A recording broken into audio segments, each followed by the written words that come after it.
রবিন, জানাবেন আজ থেকেই তো বিএনপির প্রচারণা আনুষ্ঠানিকভাবে শুরু হচ্ছে। নেতাকর্মীদের সমাগম এখন কেমন দেখছেন এবং ঠিক কটা নাগাদ তারেক রহমান এখানে এসে পৌঁছাবেন?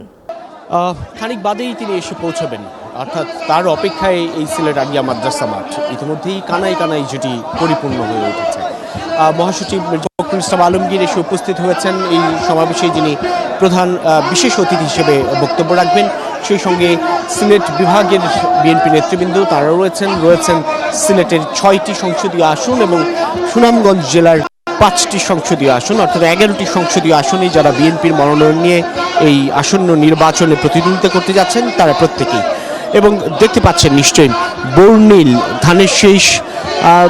ধানের শীষের প্রতীক কিংবা জাতীয় পতাকা, দলীয় পতাকা এবং বর্ণিল সাজে মূলত সেজেছে আজকের এই উপস্থিতি, সিলেট আলিয়া মাদ্রাসা মাঠের এই নির্বাচনী সমাবেশের উপস্থিতি, যারা প্রত্যেকেই এক নজর দেখার জন্য দলের চেয়ারম্যান তারেক রহমানের, তাদের প্রিয় নেতার বক্তব্য শোনার জন্য মুখোমুখি দাঁড়িয়ে, সামনাসামনি দাঁড়িয়ে সেটির জন্য ভোর থেকেই অপেক্ষা করছিলেন। মূলত ভোর থেকে নয়, গতকাল রাত থেকেই আসলে এই উপস্থিতির একটা বড় অংশ অবস্থান নিয়েছিল।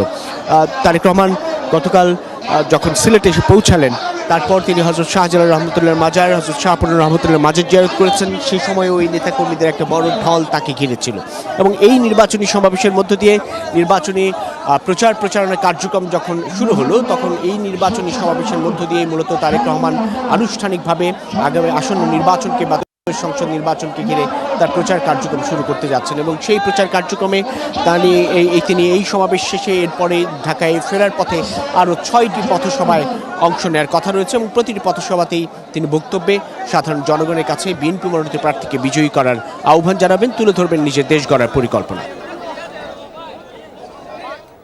রবিন, অনেক ধন্যবাদ আপনাকে। পরবর্তী আপডেট জানানোর চেষ্টা করব আপনার মাধ্যমে।